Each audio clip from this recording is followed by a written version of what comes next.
Price falls hard, but the bounce keeps failing. The week forms inside lower memory. This week is not a normal pullback. It is a test. It is a test of whether price can survive after losing higher memory. It is a test of whether traders can stop buying only because price looks low. From Monday to Friday, the 1-hour chart gave pressure first, then temptation, then pressure again. You saw the same pain repeat. Price drops. You expect the bounce. Price stalls. You think the moving average is too far. Then the moving average starts coming down with price. The trap becomes clear. Price does not need to bounce just because it is far. It can stay heavy. It can keep pressing lower. It can force the trader to react before the trader understands the location. That is why the higher time frame comes first. Before the 1-hour entry, look at the monthly chart. Look at the weekly chart. Look at the daily chart, especially the weekly chart. The weekly chart is not decoration. It gives the field. It tells you where 1-hour movement can speed up. It tells you where a bounce can fail. It tells you where a short can still pay even after price already looks low. This week, the 1-hour chart moved through session memory. But the reason was bigger. Price was moving toward the lower weekly field. April 1st, weekly basis box lower boundary. March 1st, weekly basis box lower boundary. February 1st, weekly basis box lower boundary. Weekly 0.33. Weekly 0.25. February 5th, key low. The falling trend line. The rising trend line. These locations were already waiting. So when the 1-hour chart dropped again, the move was not random. When a bounce looked late, the chart was not confused. When a short still worked after a large drop, the higher time frame was still pressing. That is the week. The 1-hour chart gave the execution. The higher time frame gave the reason. We begin with the daily sessions. Each day, we watch the same sequence. Where does the session form? Which memory does it touch? Where does price fail? Where does price return? Then we ask the only question that matters. Does the risk deserve the reward? Some sessions gave trades. Some sessions gave no trade. Both matter. A trader who only wants action will damage the account. A trader who waits for structure can survive the week. Because this week did not reward late reaction. It punished late reaction. If you bought only because price was low, the market pushed lower. If you shorted after the clean distance was gone, the ratio failed. If you waited for the session line, the chart gave better decisions. That is why we start with the 1-hour chart. The 1-hour chart shows the fight. Entry. Stop. Target. Trailing. No trade. Then we step back. Daily. Weekly. Monthly. The daily chart shows why the breakdown had room. The weekly chart shows why price kept rotating lower. The monthly chart shows why the February low and the 2026 structure still matter. So do not watch this as a recap. Watch it as execution training. You are inside the move. You are not outside the chart. Price reaches. You react. Price fails. You protect. Price returns. You decide. If the line holds, the trade can form. If the line fails, the opposite trade can form. If the risk does not pay, the account waits. That is the work. This week gives one message. The market can look too low. The short can still work. The key low can be hit. No clean trade can still be correct. The higher time frame can explain the pain. The session gives the trigger. Risk decides survival. Price falls hard. But the drop was prepared earlier. The session forms inside old pressure. Before the 1-hour trade, you check the higher time frame. Monthly, weekly, daily, especially the weekly chart. You do not enter the 1-hour chart blind. You enter with the larger map already in your head. That matters. The 1-hour chart gives the execution. But the higher time frame tells you where price has no room. If you ignore that, you enter late. You chase the move. You hold when the target is already close. You short after the drop is almost done. You buy after the bounce already touched resistance. That is how the account gets damaged. So the weekly review is not extra content. It is the map. Without it, the 1-hour movement looks random. With it, the pressure starts to make sense. You see why price cannot hold. You see why the bounce fails. You see why one target is clean and another target is too far. You see why some trades must be skipped. May 31st Asia session forms inside May 28th Asia session box. It compresses slightly. It overlaps there. The session does not start in open space. It starts inside old memory. That matters. When the session forms inside a previous box, price already has pressure around it. The market is not free. It has old buyers above. It has old sellers below. It has old failed attempts inside. The move has to prove direction. Now look at the box width. A wide session box gives price more room to move. Support and resistance spread out. Reaction can travel farther. Noise becomes larger. A narrow session box gives price less room. Support and resistance sit closer. Reaction can come faster. Failure can appear sooner. So we do not look at the box only. We look at the width. We look at the location. We look at the old memory around it. May 31st Asia session forms inside May 28th Asia memory. Then price starts to move lower. It breaks below May 29th US session upper boundary. That is the first downside action. Price reaches the level. It cannot return above it. It keeps moving. Distance opens. Then price breaks below April 10th US session upper boundary. Another old memory fails. The move is not just a small dip anymore. It is moving from one memory to the next. Then price continues lower. It tests April 10th US session lower boundary. That is where the downside target expands. The short is not coming from panic. The short comes from the failure of memory. Price loses May 29th US upper boundary. Then it loses April 10th US upper boundary. Then it travels toward April 10th US lower boundary. That sequence gives the trade. Now the setup. Short entry line. May 31st Asia session lower boundary. Stop loss line. May 31st Asia session upper boundary at the 200% area. Take profit line. May 29th US session lower boundary. Trailing target. April 10th US session lower boundary. Risk-reward ratio. 3.08. The entry sits at May 31st Asia session lower boundary. Why there? Because May 31st Asia session formed inside May 28th Asia memory. The lower boundary is the first place where the session must hold if buyers want control. If price stays inside the box, the short has no distance. If price breaks below the lower boundary and cannot return, sellers take the session away.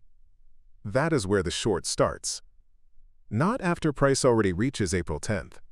Not after the candle is huge. At the lower boundary.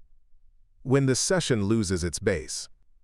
The stop sits at May 31st Asia session upper boundary at the 200% area.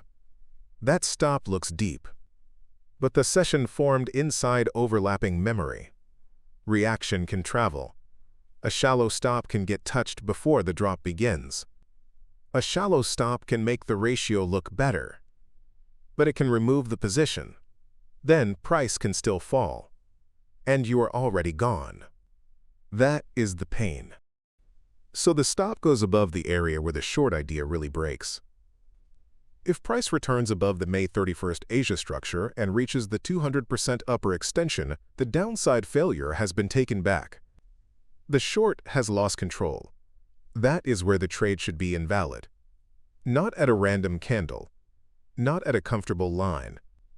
At the structure failure line. The first target is May 29th U.S. session lower boundary. That is the first old memory below. If the May 31st Asia lower boundary fails, price can return toward that old support. The target is not chosen because it looks close. It is chosen because price already has memory there. If price reaches that line and reacts fast, the first short has paid. Then the trail begins only if price earns more distance. Trailing target. April 10th U.S. session lower boundary. That is deeper memory. Price must first break through May 29th U.S. lower memory. It must keep moving. It must not reclaim the broken boundary quickly. If price holds below and distance keeps opening, April 10th U.S. lower boundary becomes the next target. That is how the 3.08 risk-reward structure forms. Now the management. The trail is not automatic. Price must earn the trail. A useful trailing interval needs enough distance, about 0.5 risk-reward unit or more. Less than that often becomes noise. If you trail too early, the stop gets too tight. Normal reaction touches it. The trade pays less than the original plan. If you trail too late, the market gives back too much. So the trail follows structure, not emotion, not the last red candle, not excitement. When the target moves, the stop must move too. A target that moves without a stop is only hope. But the stop cannot be pulled too tight. If the stop sits too close, the trade dies from normal reaction. If the stop stays too far back, the trail protects nothing. So the stop moves only when the structure gives a new accepted line. Now trader type matters. An aggressive trader can use a tighter stop. The stop distance becomes smaller. Position size becomes larger. Sometimes price never touches that tight stop. The trade pays faster, but the danger is real. Tight stops reduce survival. A conservative trader gives the trade more room. The stop is deeper. The position size becomes smaller. The trade survives more noise.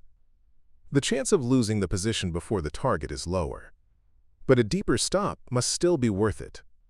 If the reward cannot pay for the wider stop, the answer can become no trade. Partial profit can help. If price reaches the first target and reaction starts to speed up, protect more first.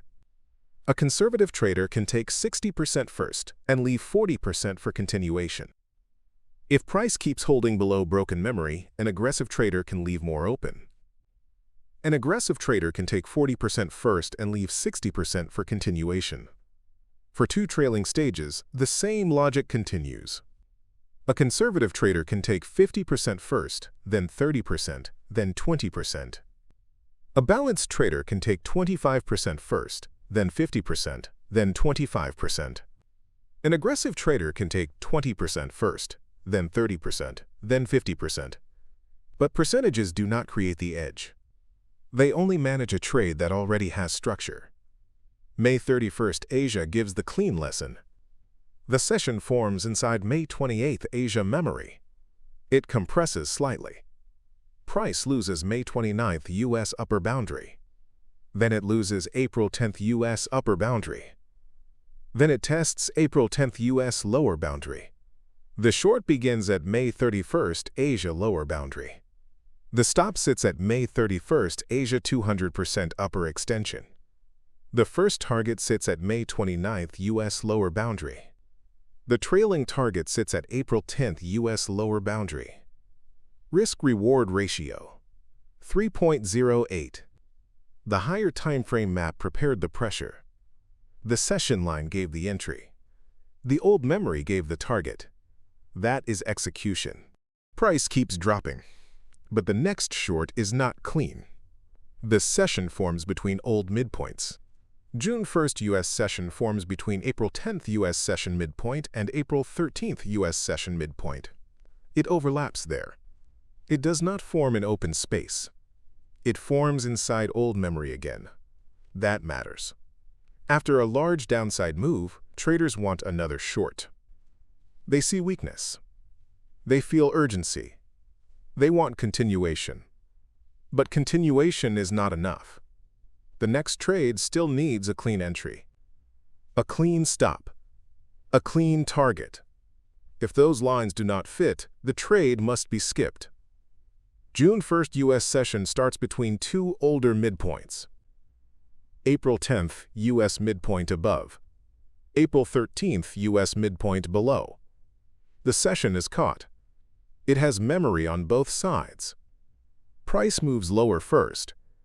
It tests April 13th U.S. session upper boundary. That is the downside test. Price reaches it. It reacts. It does not collapse cleanly. Then price moves back up. It returns inside June 1st U.S. session box. That return matters. If the short were clean, price should lose the level and keep distance. It should stay below the box. It should not return so easily.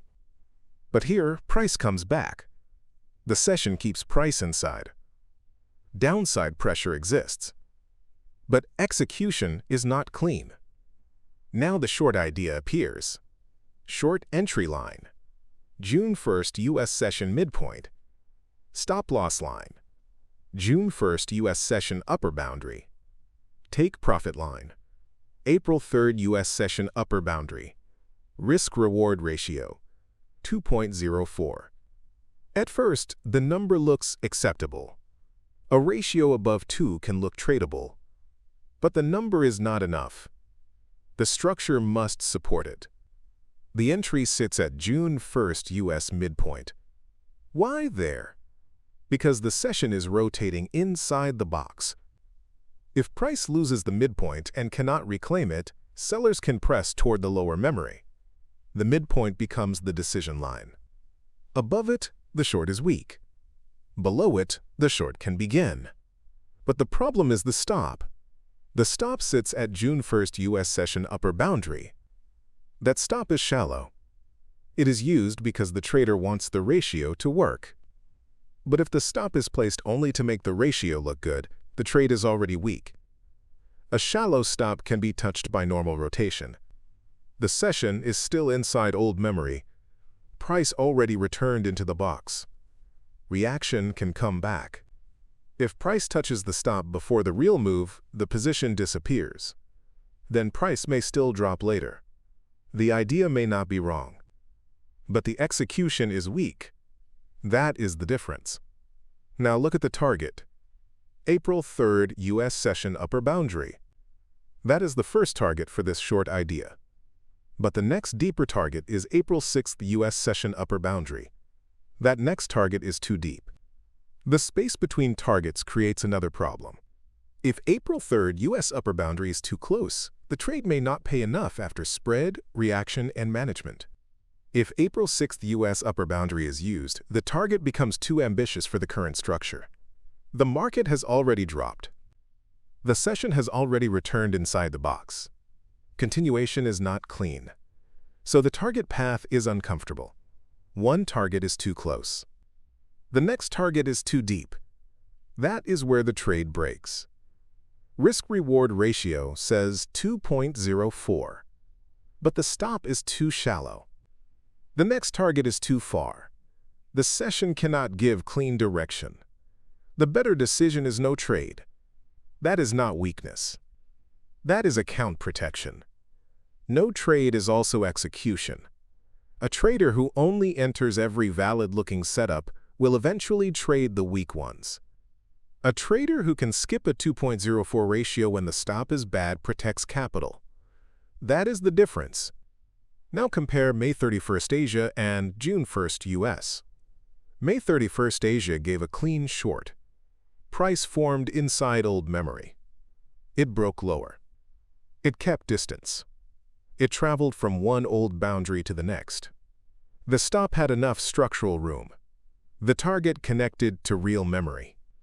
The trailing target had clear continuation. June 1st US gives a different message. The session forms between old midpoints. Price tests lower memory. Then it returns inside the box. The short idea appears. But the stop is shallow. The deeper target is too far. The box does not release price cleanly, so the trade is skipped. Same market, different quality. That is what traders must learn. You cannot say every short is good because price is falling. You cannot say every ratio above 2 is good because the number looks acceptable. You cannot say every midpoint loss is entry. You need the full structure: entry, stop, target, distance, reaction, time. If one part does not fit, the trade weakens. If two parts do not fit, skip. Now think about the higher time frame again. The day only makes sense when the weekly map is already known. The larger chart warned that price was under pressure. That helped the May 31st short. But the higher time frame does not give permission to short everything. It gives environment. The 1-hour session still gives execution. That is why the weekly review matters before daily trading. Monthly, weekly, daily. Then 1 hour. You should know where the larger pressure sits before the session starts. You should know whether the market is near old weekly memory. You should know whether the 1-hour target is moving into a larger wall. If you do not know that, every candle feels like a surprise. If you know it, the session movement becomes readable. May 31st Asia short aligned with the larger pressure. June 1st US short looked possible, but did not pass execution. That is how the method works. Bias is not entry. Pressure is not entry. A bearish candle is not entry. Only the line, the failure, and the risk create the trade. Now the stop style again. An aggressive trader might take the June 1st short anyway. They may use the shallow stop. They may increase size because the stop is small. Sometimes it works. Price never touches the stop. The target pays. But the trade depends on thin survival. A conservative trader sees the same chart and says no. The stop is too shallow. A wider stop destroys the ratio. The next target is too deep. The session returned inside the box. So no trade protects the account. That is not hesitation. That is professional selection. Now imagine entering anyway. Price loses the midpoint. You short. It moves slightly. Then it returns. The upper boundary gets tested. The stop is hit. Then price drops again later. You were right about pressure. Wrong about execution. That is why shallow stops are dangerous inside rotating memory. The market can punish good ideas with bad entries. So the final decision is simple. June 1st US short idea exists. Entry at June 1st US midpoint. Stop at June 1st US upper boundary. Target at April 3rd US upper boundary. Risk-reward ratio, 2.04. But the stop is too shallow. The next target is too deep. The session does not leave cleanly. So the trade is skipped. Now, connect the full day. Before trading, the higher time frame must be checked. The weekly chart must be remembered. May 31st Asia gave the short because price left memory cleanly. June 1st US gave the warning because price rotated inside memory. The first trade pays. The second trade waits. That is real execution. You do not need to trade every session. You need to trade the session that gives a clean line. If price reaches and fails with distance, trade. If price reaches and returns inside the box, wait. If risk does not deserve the reward, skip. The account survives because you can say no. The next clean trade begins only after the next session gives proof. Price keeps falling. But the short was not late. The session forms under weekly memory. Before the 1-hour chart gives the trade, the higher time frame gives the field. Monthly, weekly, daily. Then 1 hour. That order matters. If you start from the 1-hour chart only, every red candle looks like a new short. Every bounce looks like a possible long. Every wick feels urgent. You react late. You chase. You enter after distance is already gone. You hold into a target that was already visible on the weekly chart. That is where the account starts bleeding. The weekly chart must stay in memory before the daily session begins. Last week already warned about the downside path. The larger structure was moving toward meaningful weekly areas. The April 1st weekly basis box lower boundary. The March 1st weekly basis box lower boundary. The 0.33 area. Those are not small levels. They are larger memory. When price drops toward those areas, the 1-hour chart does not move in isolation. The 1-hour chart is reacting inside a bigger map. That is why the weekly review matters. Without it, the move looks sudden. With it, the pressure was already there. June 1st Asia session forms at the lower side of June 1st US session box. It also forms slightly compressed and overlapped against April 13th US session box. It does not form an open space. It forms inside old pressure. It sits low. It compresses. It overlaps. That matters. When a session forms at the lower side of another session box, buyers must prove recovery fast. If price can reclaim the box, the short weakens. If price cannot reclaim, the lower boundary becomes fragile. Now look at the box width. A wide session box gives price more room. Support and resistance are spread out. The level is wider. The reaction can travel farther. The line feels weaker. A narrow session box gives price less room. Support and resistance sit closer. Reaction comes faster. Failure appears earlier. The line feels stronger. So the trader does not look at a box as a fixed object. The trader watches the width, the location, the overlap, the old memory above and below. June 1st, Asia begins under pressure. Then price starts to move lower. It breaks below April 6th US session upper boundary. That is the first break. Price reaches the line. It does not reclaim. It continues. Distance opens. Then price moves lower again. It tests April 6th US session lower boundary. Now the downside move has a target. The short was not created after the drop. The short started when the session lost its lower side. Short entry line. June 1st Asia session lower boundary. Stop loss line. June 1st US session midpoint. Take profit line. April 6th US session upper boundary. Trailing target. April 7th US session upper boundary. Risk-reward ratio. 2.19. The entry sits at June 1st Asia session lower boundary. Why there? Because June 1st Asia forms low inside the larger session memory. The lower boundary is the line buyers must defend.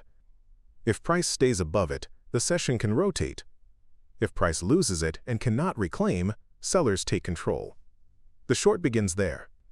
Not after price has already reached April 6th. Not after the candle looks obvious. Not after the weekly move becomes visible to everyone. At the lower boundary, where the session fails, the stop sits at June 1st US session midpoint. That stop is important. The short uses the lower side of June 1st memory as pressure. If price returns to the US midpoint, the short has lost control. The market has reclaimed too much of the box.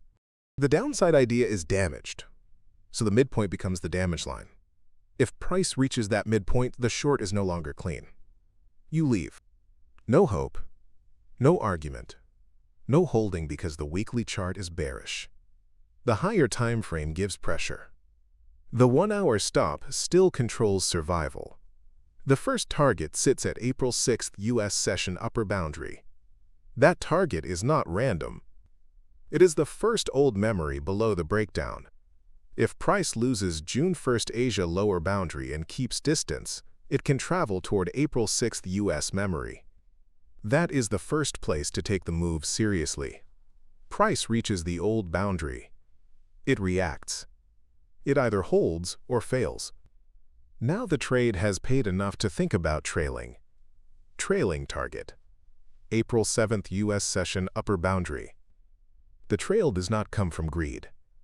It comes from distance. Price must first break through the first target area. It must not reclaim the lost memory. It must keep lower pressure live. If price reaches April 6th upper boundary and snaps back, take the result. If price holds below and distance keeps opening, the next old memory can become active. That is when April 7th U.S. upper boundary becomes the trailing target. The trail has to be earned. A useful trailing interval needs enough movement. At least about 0.5 risk-reward unit is a practical minimum. Less than that can be noise. If you trail too early, normal reaction can hit the stop. Then the trailed version earns less than the original plan. If you trail too late, the market can take back too much. So the stop follows structure. Not fear. Not greed. Not the last red candle. When the target moves, the stop must move too. A target that moves without a stop is only hope. But the stop cannot move too tight. A tight stop can kill a good trade. The price can pull back normally. It can touch the stop. Then it can continue lower without you. That pain is real. You were right. But you did not survive. That is why stop style matters. An aggressive trader can tighten the stop. The stop distance becomes smaller. Position size can become larger. Sometimes price never touches the tight stop. The trade pays faster, but the cost is lower survival. A conservative trader gives the trade more room. The stop is deeper. The position size is smaller. The trade survives more noise. But if the wider stop destroys the reward, the better answer can be no trade. The trader must choose the risk they can survive. Partial profit can help. If price reaches the first target and reaction starts to speed up, protect more first. A conservative trader can take 60% first and leave 40% for continuation. If price keeps distance and pullback stays shallow, an aggressive trader can leave more open. An aggressive trader can take 40% first and leave 60% for continuation. If there are two trailing stages, the same logic continues. A conservative trader can take 50% first, then 30%, then 20%. A balanced trader can take 25% first, then 50%, then 25%. An aggressive trader can take 20% first, then 30%, then 50%. But percentages do not create the edge. They only manage a trade that already has structure. The structure here is clear. Higher time frame pressure was already active. June 1st Asia forms low. It overlaps old memory. It loses the lower boundary. It breaks April 6th U.S. upper boundary. It tests April 6th U.S. lower boundary. The short entry is June 1st Asia lower boundary. The stop is June 1st U.S. midpoint. The first target is April 6th U.S. upper boundary. The trailing target is April 7th U.S. upper boundary. Risk-reward ratio 2.19. The drop was not surprise. The weekly map prepared the pressure. The session line gave the trade. The old U.S. memory gave the target. That is execution. Price keeps pressing lower. But continuation still needs structure. The next session forms between old boundaries. June 2nd U.S. session forms between April 6th U.S. session lower boundary and April 7th U.S. session upper boundary. It does not form an open space. It forms inside a memory corridor. Old support is below. Old resistance is above. The market is still moving inside previous decisions. That matters. After a large drop, traders want to keep shorting. The chart looks weak. The candles are red. The higher time frame pressure is still alive. But none of that is enough. Bias is not entry. Pressure is not entry. A red candle is not entry. The next trade still needs a clean line. June 2nd U.S. session gives that line. Price first works inside the session structure. Then it moves lower. It breaks below April 7th U.S. session lower boundary. That break matters. April 7th memory fails. Price does not only touch it, it pushes through. Then price continues lower. It tests April 3rd U.S. session lower boundary. Now the downside path is clear. It is not random selling. It is movement from one old session memory to another. The short setup forms. Short entry line. June 2nd U.S. session lower boundary. Stop loss line. April 6th U.S. session lower boundary. Take profit line. April 3rd U.S. session upper boundary. Risk-reward ratio 3.06. The entry sits at June 2nd U.S. session lower boundary. Why there? Because the session formed between April 6th lower memory and April 7th upper memory. The lower boundary becomes the place sellers must break if continuation is real. If price stays inside the session box, there is no short. If price breaks below the lower boundary and cannot return, sellers control the session. That is where the trade starts. Not after price already tests April 3rd. Not after the move feels safe. The entry comes before comfort. The stop sits at April 6th U.S. session lower boundary. That stop is tied to old memory. If price breaks down from June 2nd U.S. session and then recovers above April 6th lower boundary, the short loses control. The market has reclaimed the memory that should now act as pressure. The downside breakdown is damaged. So the stop belongs there. A stop is not just a money limit. It is the line where the idea fails. If price reaches that stop, the short is no longer the same trade.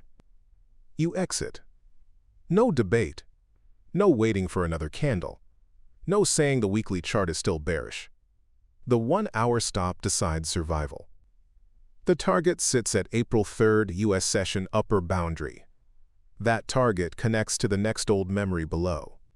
If June 2nd U.S. lower boundary fails and April 7th lower memory fails, price can move toward April 3rd upper memory. That is the first clean destination. The target gives enough distance. The stop has structural logic. The ratio reaches 3.06. That is a cleaner continuation short. Now compare it with weak continuation trades. A weak short appears after a drop. It has a shallow stop. It has a target too close. Or the next target is too deep. The line does not fit. The trader enters because the chart looks bearish. That is not this setup. Here, the entry, stop, and target connect. Entry at active session lower boundary. Stop at reclaimed old memory. Target at next old memory. That is why the risk-reward can work. But even a clean short needs proof after entry. Price must move away from the entry. It must fail to reclaim June 2nd U.S. lower boundary. It must keep distance. If price breaks below and immediately returns, the trade weakens. If price pushes lower and pullback stays shallow, the short stays active. If reaction speeds up near April 3rd memory, protect profit. The target is not a promise. It is a planned destination. Price reaches. It reacts. It holds or fails. The trader manages. Now look at the pressure from the higher time frame again. The move already followed the weekly scenario. The decline continued toward meaningful weekly areas. April 1st weekly basis lower boundary. March 1st weekly basis lower boundary. The 0.33 area. That larger map helps explain why short continuation appears. But it does not remove risk. When price reaches larger memory, reactions can become violent. A lower time frame short can pay. Then it can snap back. That is why trailing and partial profit matter. You cannot assume a straight line. The market moves down. Then it tests. It returns. It traps late sellers. It continues only when the broken line stays broken. So the trader must manage distance. If price reaches the first target and reaction starts to speed up, protect more first. A conservative trader takes more early. 60% first. 40% left for continuation. If price keeps pressure and pullbacks stay shallow, an aggressive trader can leave more open. 40% first. 60% for continuation. If a second stage appears, structure decides again. A conservative trader can take 50% first, then 30%, then 20%. A balanced trader can take 25% first, then 50%, then 25%. An aggressive trader can take 20% first, then 30%, then 50%. Those numbers are not magic. They only change exposure. The real edge is still the structure. Where did price form? Where did it break? Where is the stop? Where is the target? Can the reward pay for the risk? In this June 2nd U.S. setup, the answer is stronger than the previous week continuation trades. The ratio is 3.06. The stop is not chosen only to force the number. The stop sits at April 6th U.S. lower boundary. The target sits at April 3rd U.S. upper boundary. The trade has room, but the execution must stay exact. If you enter late, the ratio drops. If you widen the stop, the ratio drops. If you chase after the April 7th break has already stretched, the trade becomes weaker. That is the danger. A good setup can become a bad trade if you enter late. The line matters. The timing matters. The distance matters. Now, the session behavior. June 2nd U.S. forms between April 6th and April 7th memory. Price breaks below April 7th U.S. lower boundary. It continues toward April 3rd U.S. lower boundary. The active short entry is June 2nd U.S. lower boundary. The stop is April 6th U.S. lower boundary. The first target is April 3rd U.S. upper boundary. Risk-reward ratio, 3.06. The market gives a second short. But this one is not taken just because the first short worked. That would be emotional. This one is taken because the next session gives its own structure. Each session must earn the trade again. May 31st, Asia gave 2.19. June 2nd, U.S. gives 3.06. Different session. Different entry. Different stop. Different target. Same method. Now the final lesson. If today's 1-hour movement feels difficult, step back. Monthly. Weekly. Daily. Then 1 hour. Especially the weekly chart. The daily short only makes sense when the higher time frame pressure is known. The drop into April and March weekly memory was not random. It was already part of the larger scenario. But the higher time frame does not tell you to short blindly. It tells you where the pressure is. The 1-hour session tells you where to execute. So next time price falls hard, do not ask only where it is going. Ask where the session formed. Ask which memory failed. Ask where the trade is wrong. Ask where the target sits. If the lines fit, execute. If the lines do not fit, wait. The chart can move without you. That is fine. The account only needs clean trades. June 2nd U.S. gives a clean continuation short. Price reaches. It breaks. It fails to reclaim. Distance opens. Then the trader acts. Price drops hard. But the bounce still fails. The session forms inside expanded memory. Before any trade, the higher time frame comes first. Do not enter the 1-hour chart blind. Look at the monthly chart. Look at the weekly chart. Look at the daily chart. Especially the weekly chart. The weekly chart must stay in your head before the first entry line appears. If the weekly chart is sitting near major memory, the 1-hour chart can move violently. A long can look tempting. A short can look late. A bounce can look strong. Then price drops again. That is why the weekly review matters. Without the weekly review, the daily trade feels random.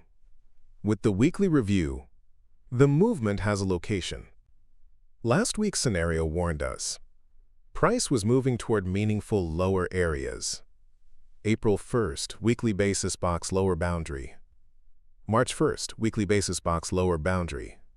February 1st, weekly basis box lower boundary. Weekly 0.33. Weekly 0.25. February 5th, key low. The falling trend line. The rising trend line. Those areas were not decoration. They were the field. This week, price keeps moving into that field. A big drop appears. Then another big drop appears.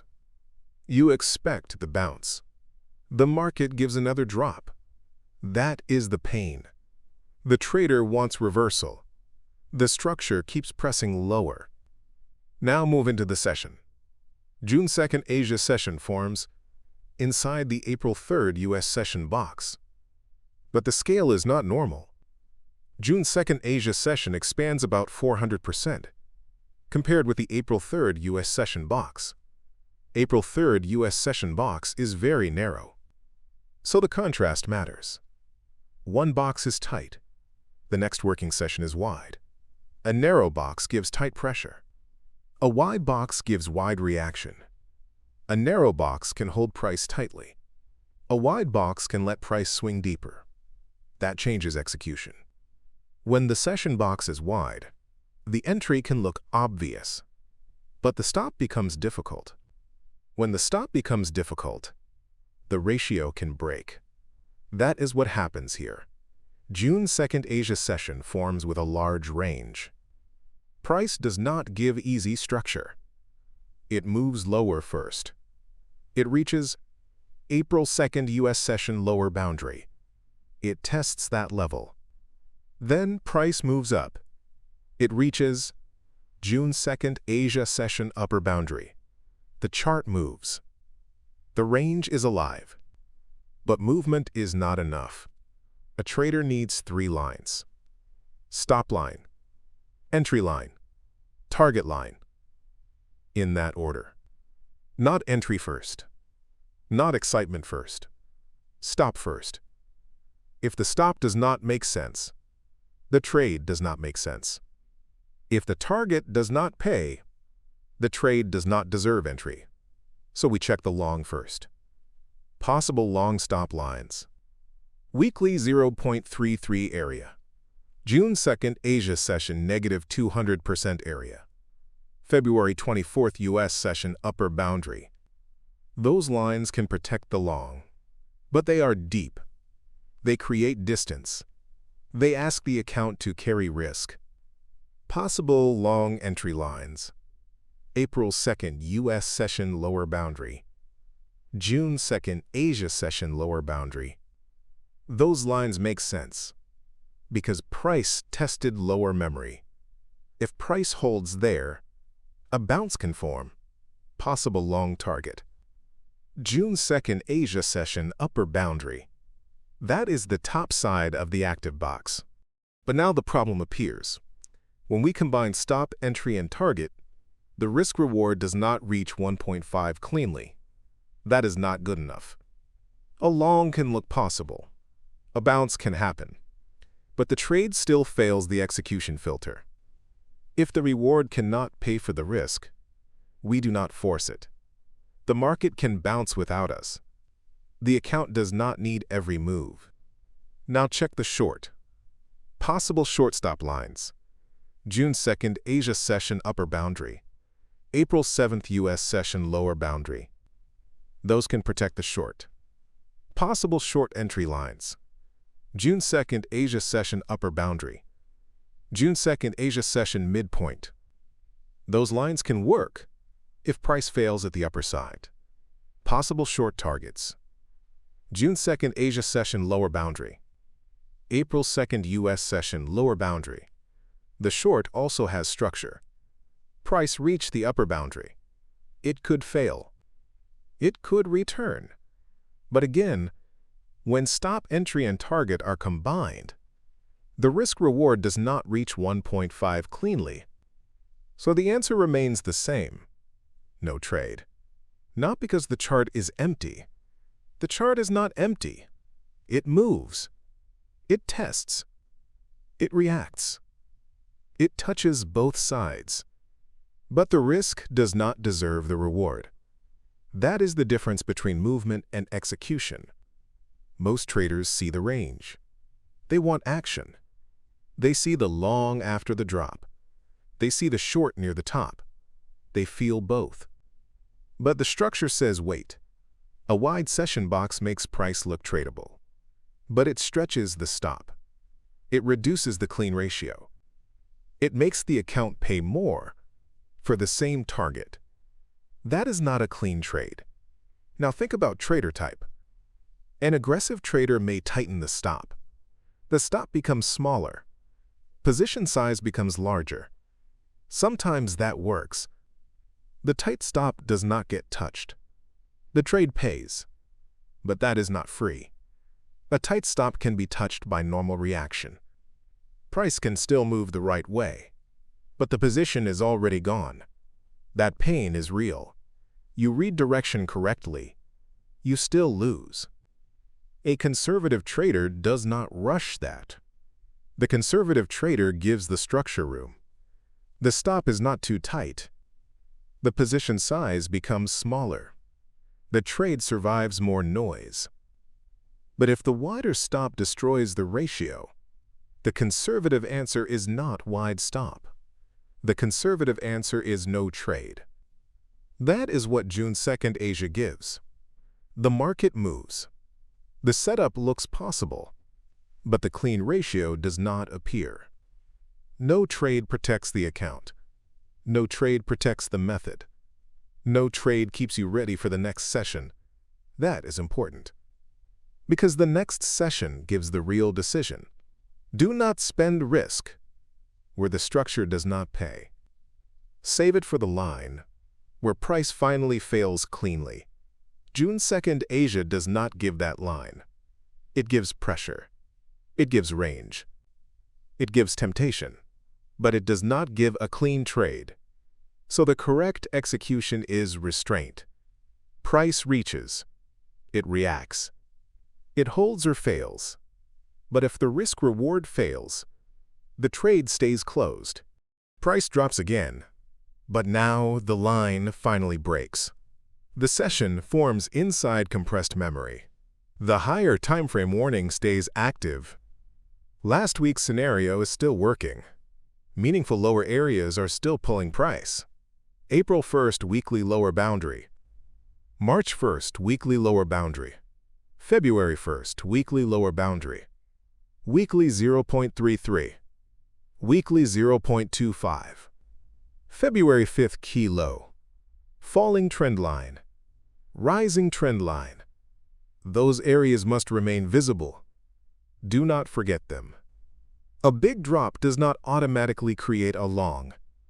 A second big drop does not automatically create a long. The market can fall, then fall again.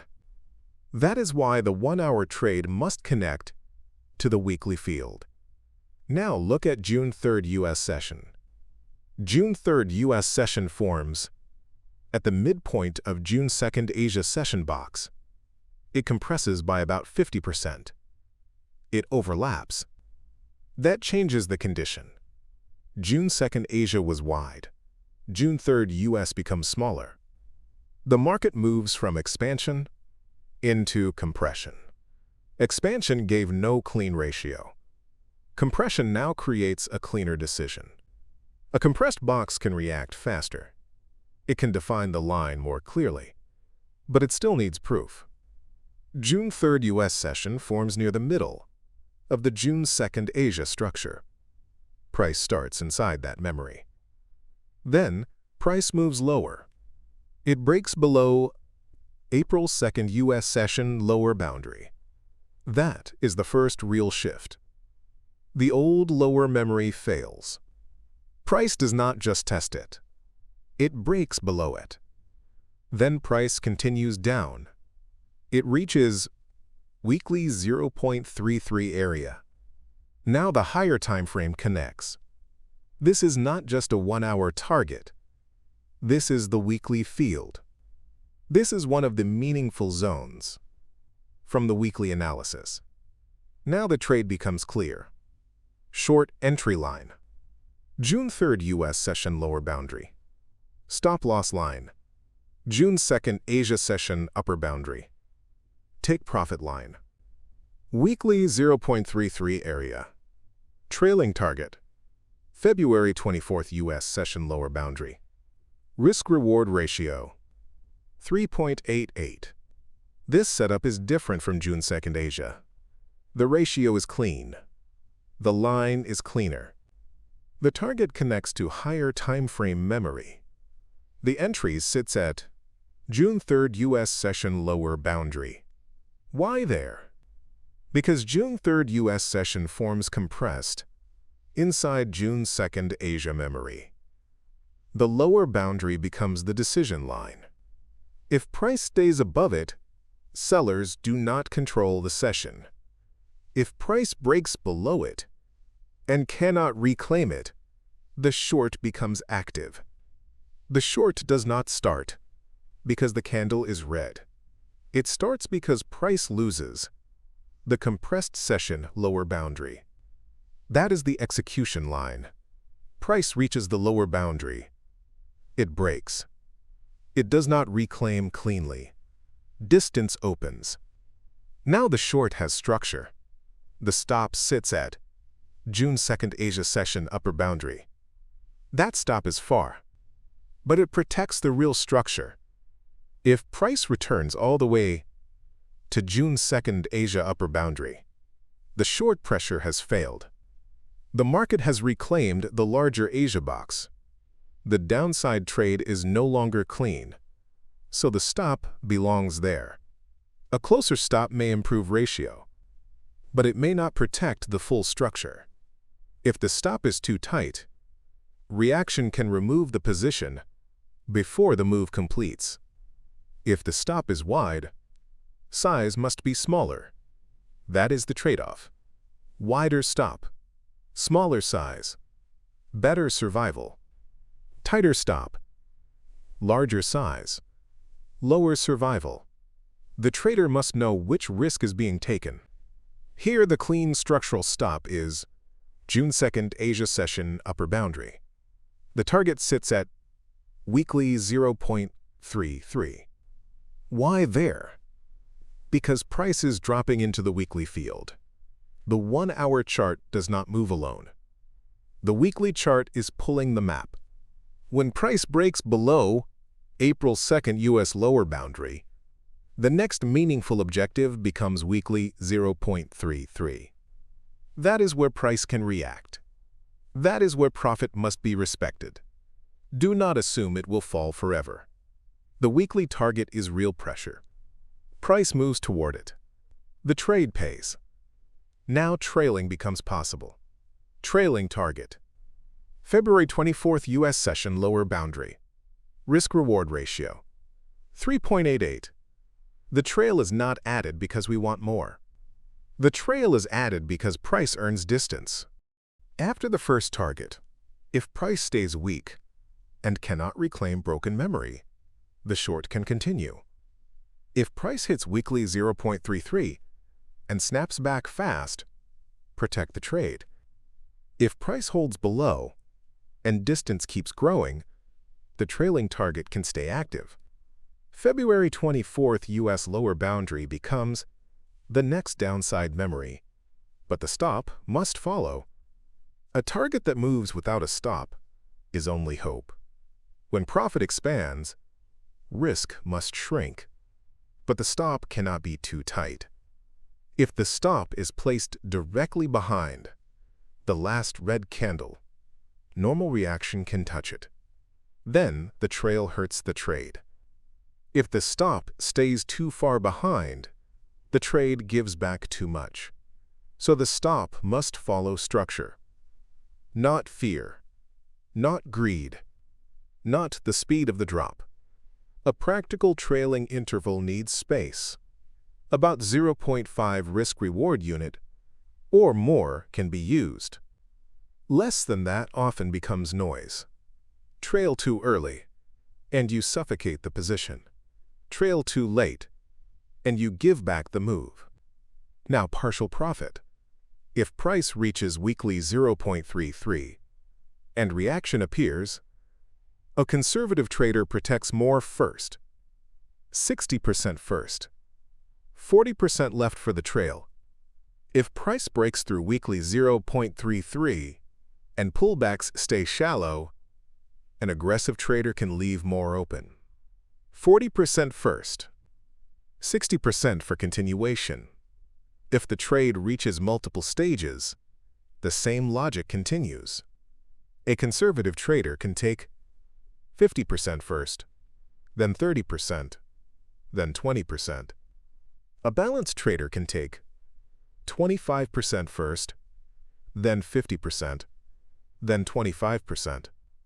An aggressive trader can take 20% first, then 30%, then 50%. But the percentage does not create edge.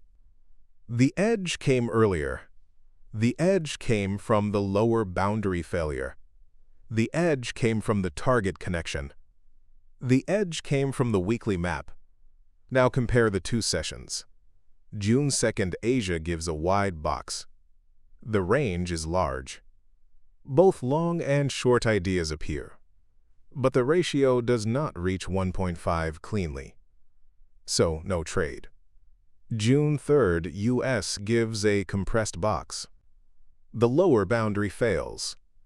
April 2nd, US lower memory breaks. Weekly 0.33 becomes the target. The short has structure. Risk-reward ratio reaches 3.88. So the trade appears. That contrast matters. A trader does not need constant action. A trader needs the right action. The first session teaches restraint. The second session teaches execution. Now the final lesson. If today's chart feels confusing, go back to the higher time frame. Monthly, weekly, daily, especially weekly. The weekly chart told us that important lower levels were waiting. The 1-hour chart only showed how price traveled there. Without the weekly chart, the drop looks too extreme. You expect a bounce.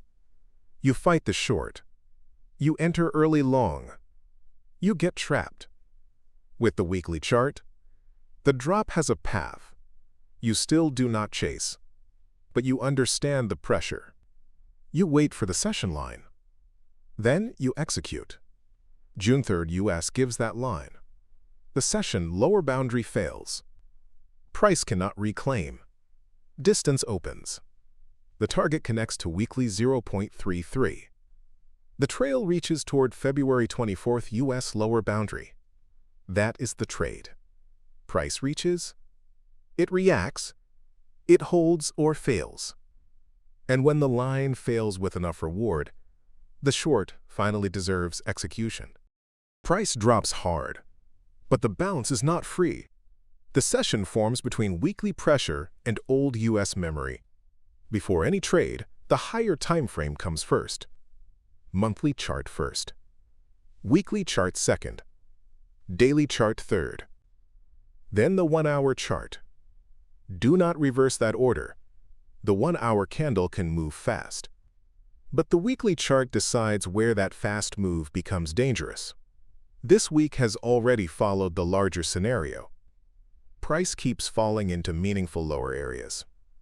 April 1st weekly lower memory. March 1st weekly lower memory. February 1st weekly lower memory. Weekly 0.33. Weekly 0.25. February 5th key low. The falling trend line. The rising trend line. These levels are not background. They are the field. When price falls into them, the trader feels the bounce coming. The drop looks stretched. The red candles look exhausted. You want the long. Then price drops again. That is the trap. A large drop does not create a long. A weekly level does not create a long. A wick does not create a long. Price must hold. Price must reclaim. Price must build distance. Now watch June 3rd Asia session. The session forms exactly between April 2nd US session lower boundary and weekly 0.33. That location matters. It is not floating in open space. It sits between old 1-hour memory and higher time frame pressure.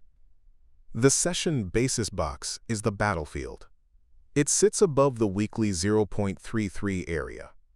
It sits below April 2nd US lower memory. Price is already squeezed.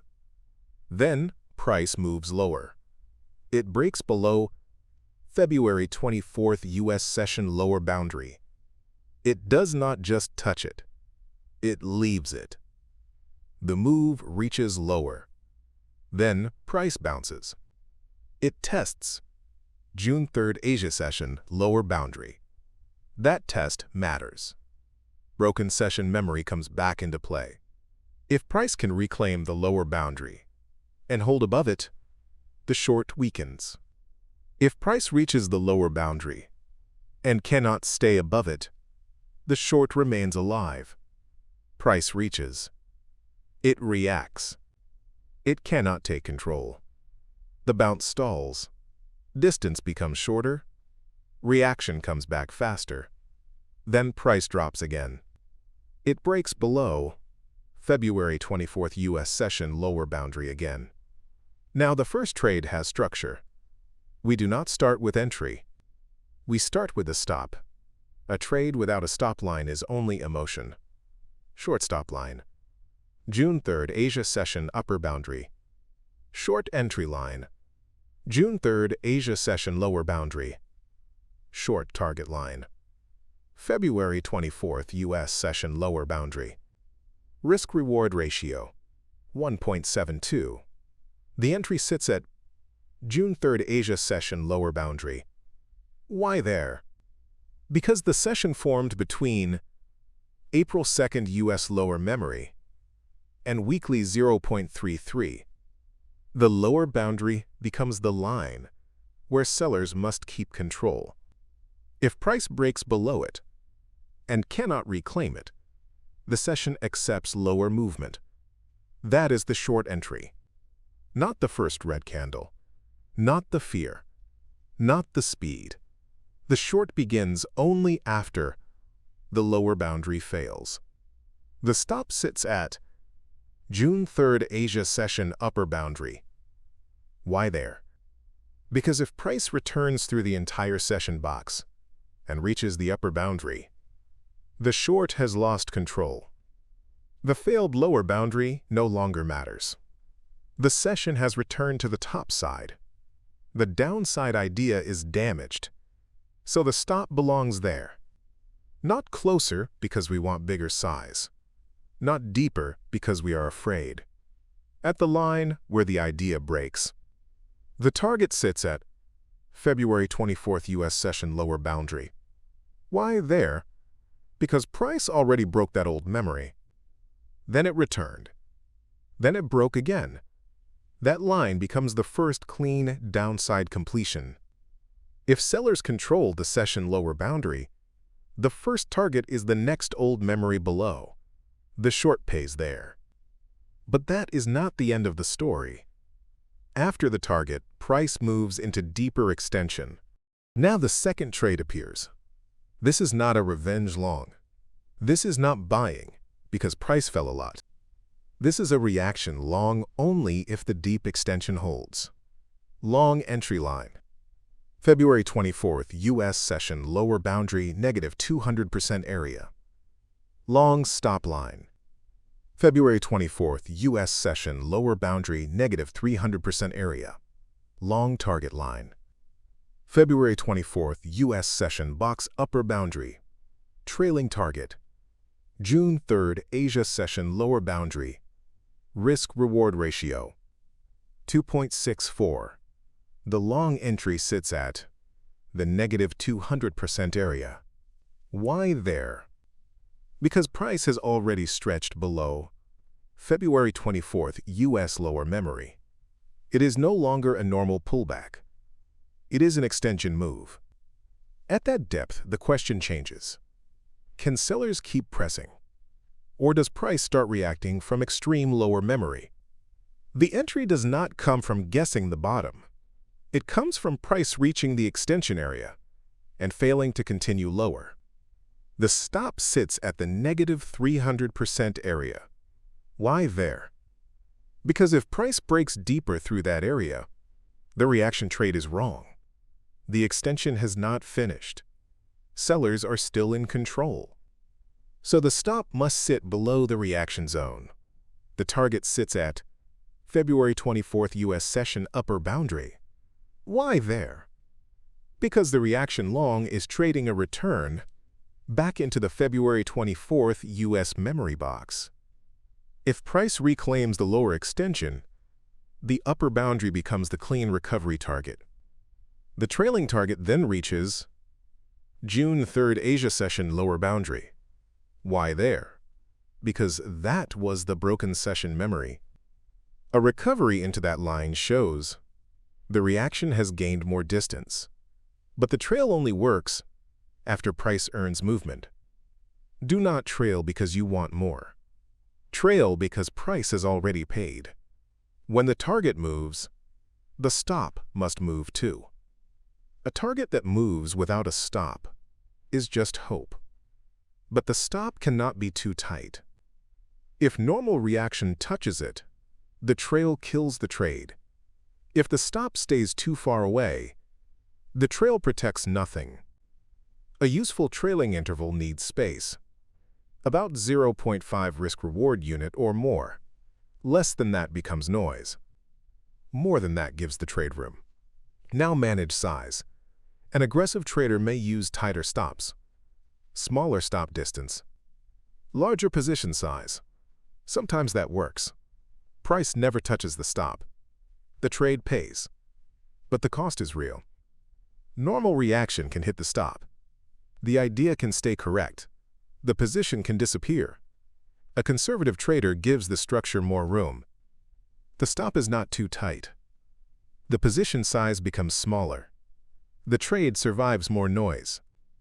But if the wider stop destroys the ratio, the correct answer is no trade. Now, partial profit. If the first target reacts fast, protect more. A conservative trader can take 60% first and leave 40% for continuation.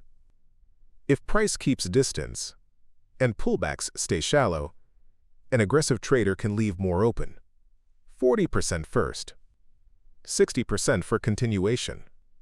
If there are two stages, a conservative trader can take 50% first, then 30%, then 20%.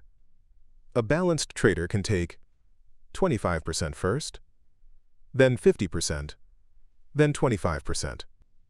An aggressive trader can take 20% first, then 30%, then 50%. But percentages do not create the trade. They only manage structure. June 3rd Asia gives two lessons. The first short starts after the lower boundary fails. The reaction long starts only after deep extension holds. Both trades need stop first. Both trades need entry second. Both trades need target third. Price reaches. It reacts. It holds or fails. Then the trade earns execution. Price keeps moving. But the next session gives no clean trade. The larger pressure is still active. The weekly chart still matters. Price is falling into the same meaningful zones. April weekly lower memory. March weekly lower memory. February weekly lower memory. Weekly 0.33. Weekly 0.25. February, fifth key low. Trendline pressure. The 1-hour chart cannot ignore that field. If today feels confusing, Go back to the weekly chart. The weekly chart explains why price keeps dropping.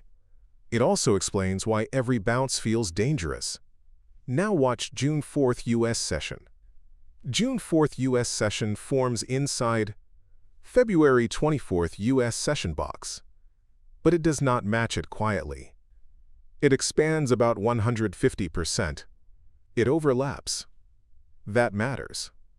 A 150% expansion changes execution. The box is wide. The reaction can travel farther. Support and resistance become wider. The stop becomes harder.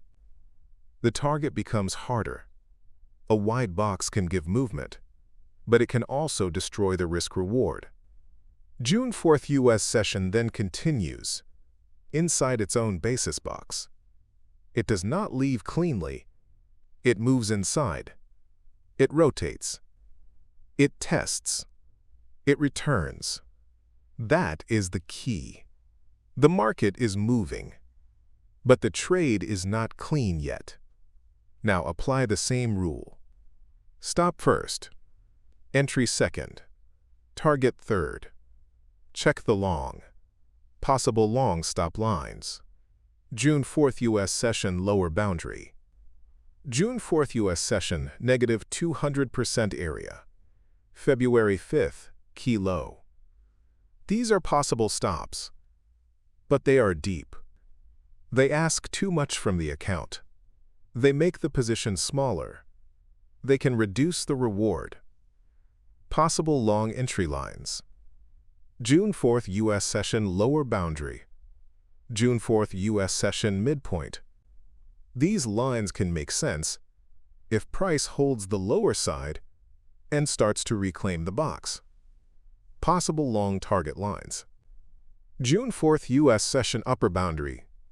Weekly 0.33. June 3rd Asia session lower boundary. April 2nd U.S. session lower boundary. June 3rd Asia session upper boundary. These are possible targets. But the problem appears again. When stop, entry, and target are combined, the risk-reward does not reach 1.5 cleanly. The stop is too deep. The target is too close. The box is too wide. The long does not deserve entry. The price can bounce without us. The account does not need that risk. Now check the short. Possible short stop lines. June 4th U.S. session upper boundary. Weekly 0.33. June 3rd Asia session lower boundary. April 2nd U.S. session lower boundary. June 3rd Asia session upper boundary. These lines can protect a short, but many of them sit above the current structure.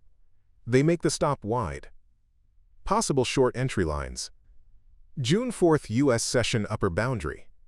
June 4th U.S. session midpoint. These lines can make sense if price fails at the top side. Possible short target lines. June 4th U.S. session lower boundary. June 4th U.S. session negative 200% area. February 5th key low. But there is a condition. The deeper targets only matter after price tests the June 4th lower boundary. Without that lower test, those targets are not earned. If the target requires a move that price has not even started to prove, the trade becomes early. Again, when stop, entry, and target are combined, the risk-reward does not reach 1.5 cleanly. So the short is skipped too. That is the main decision. Long fails the ratio. Short fails the ratio. No trade. Not because the chart is dead. The chart is not dead. It moves. It rotates. It tests. It tempts. But the risk does not deserve the reward. This is where many traders lose money. They see the large move from the previous session. They think the next trade must be obvious. They see the bounce. They want the long. They see the rejection. They want the short. The market gives both feelings, but the structure gives neither trade. That is the trap. A wide, expanded session box can make every line look important. But when every stop becomes deep, the account has no clean advantage. You do not trade because a line exists.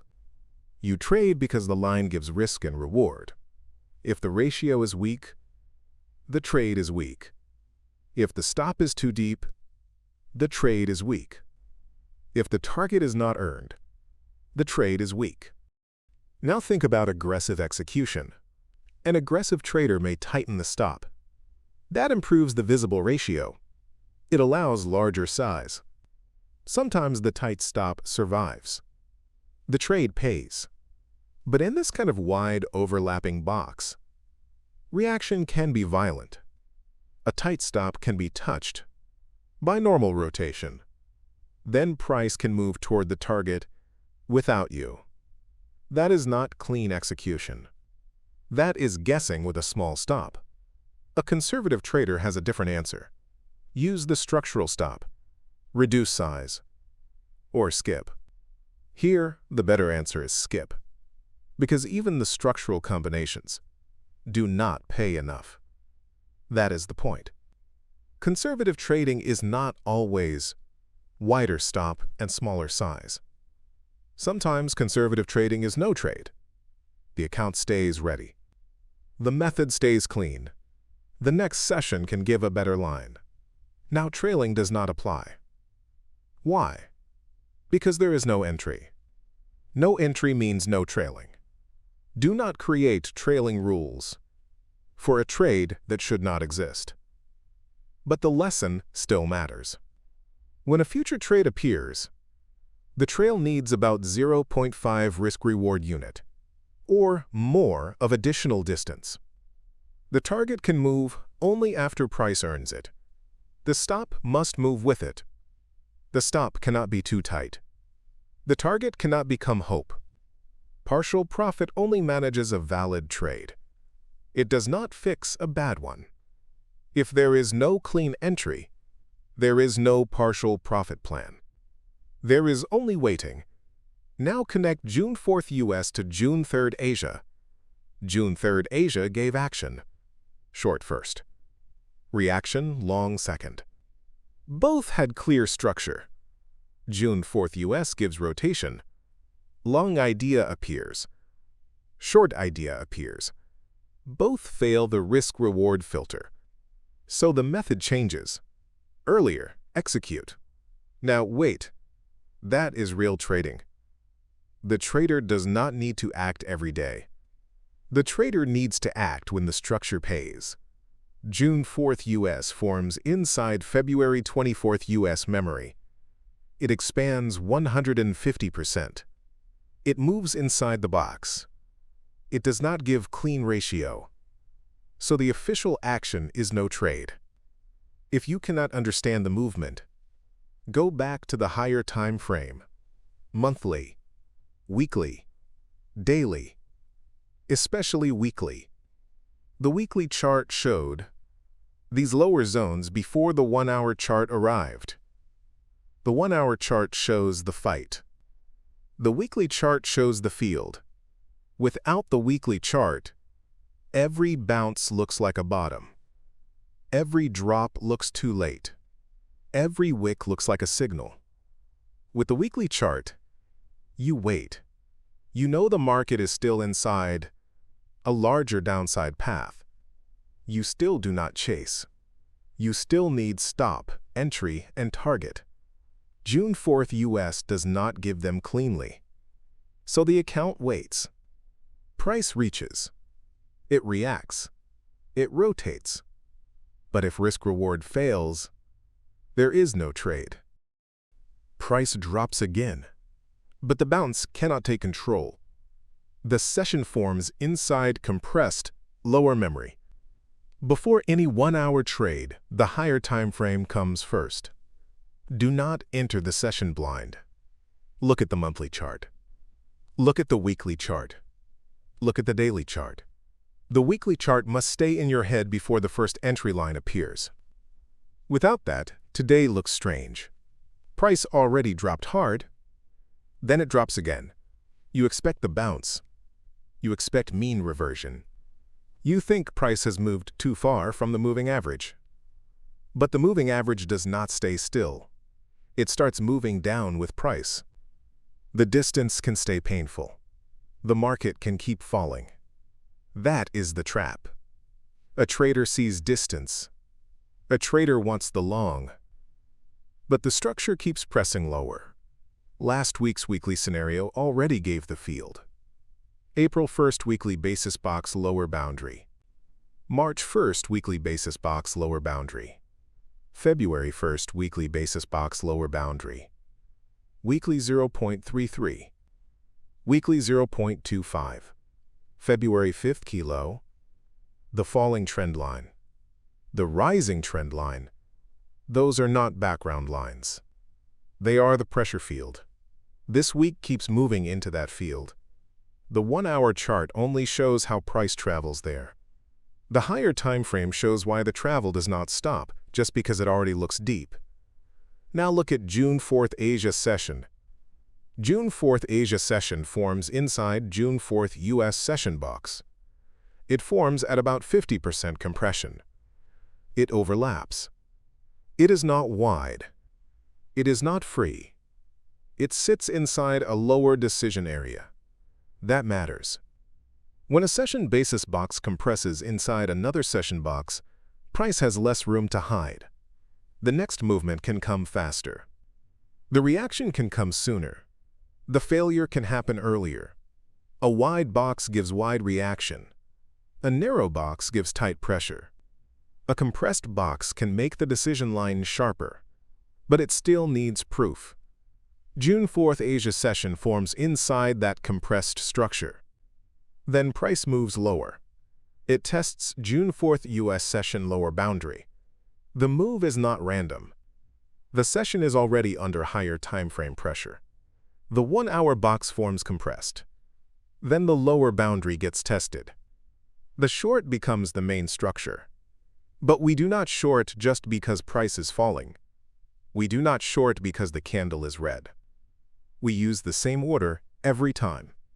Stop line, entry line, target line. That order matters. Most traders start with entry. They see movement. They want action. But if the stop cannot be placed correctly, there is no trade. If the target does not pay enough, there is no trade. So the short must be built from the risk first. June 4th Asia session short. Entry line. June 4th Asia session upper boundary. Stop loss line. June 3rd Asia session lower boundary. Take profit line. June 4th US session lower boundary negative 200% area.